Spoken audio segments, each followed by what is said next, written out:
ऐसे 5 काम हैं जिन्हें सावन में करने से बचने की परंपरा बताई गई है। बहुत से लोग पूरे श्रद्धा से जल चढ़ाते हैं, व्रत रखते हैं, मंदिर जाते हैं, लेकिन कुछ छोटी छोटी भूलें कर बैठते हैं। ऐसी मान्यता है कि इन भूलों से उनकी साधना का उद्देश्य अधूरा रह सकता है। आज की इस वीडियो में मैं आपको 5 ऐसे काम बताऊंगा जिन्हें सावन में करने से बचने की सीख दी जाती है। साथ ही हर बिंदु के साथ एक सरल उपाय भी बताऊंगा जिसे सनातन परंपरा में शुभ माना गया है।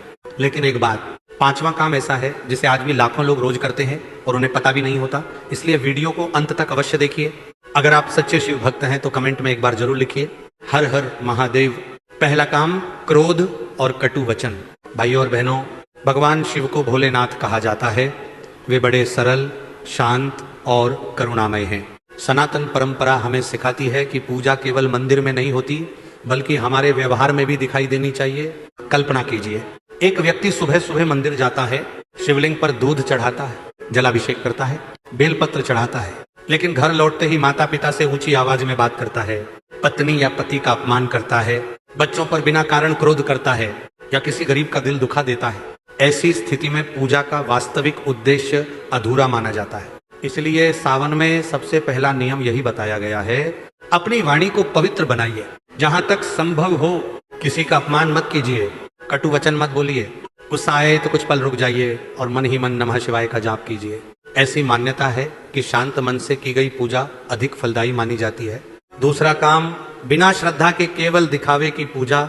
भाइयों और बहनों, आजकल कई लोग सोशल मीडिया पर फोटो डालने के लिए पूजा करते हैं, बड़ा चढ़ावा चढ़ाते हैं, लंबी लंबी बातें करते हैं, लेकिन मन कहीं और होता है। सनातन परंपरा में बार बार बताया गया है कि भगवान शिव को धन नहीं भाव प्रिय है।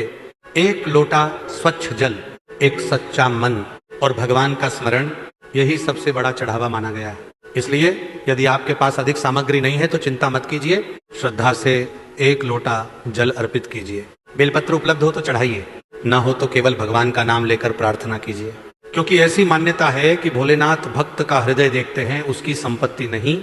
आज का पहला शुभ उपाय, अब एक छोटा सा उपाय। सुबह स्नान के बाद तांबे के लोटे में स्वच्छ जल भरें। यदि गंगा जल उपलब्ध हो तो कुछ बूंदें मिला दें। फिर शिवलिंग पर धीरे धीरे जल अर्पित करें। जल चढ़ाते समय कम से कम 11 बार नमः शिवाय का जाप करें। इसके बाद दोनों हाथ जोड़कर केवल इतना कहें, हे भोलेनाथ, मेरे मन से अहंकार, क्रोध और नकारात्मकता को दूर कीजिए, मुझे अच्छे कर्म करने की शक्ति दीजिए। ऐसी प्रार्थना मन को विनम्र बनाने का माध्यम मानी जाती है। एक जरूरी बात, भाइयों और बहनों, बहुत लोग पूछते हैं, क्या केवल जल चढ़ाने से जीवन बदल जाएगा? उत्तर है, पूजा के साथ अच्छे कर्म भी आवश्यक माने गए हैं। यदि हम किसी का हक छीनते रहें, झूठ बोलते रहें और फिर भगवान से सुख की प्रार्थना करें, तो हमें पहले अपने आचरण को भी सुधारना चाहिए।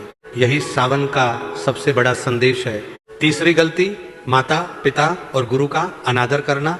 भाइयों और बहनों, सनातन धर्म में भगवान शिव जितने पूजनीय हैं, उतना ही महत्व माता पिता और गुरु को भी दिया गया है। ऐसी मान्यता है कि यदि कोई व्यक्ति मंदिर में घंटों पूजा करे लेकिन अपने ही माता पिता का सम्मान न करे, उनकी बात न सुने या गुरुजनों का अपमान करे, तो उसकी साधना अधूरी मानी जाती है। भगवान शिव स्वयं आदर्श परिवार का संदेश देते हैं।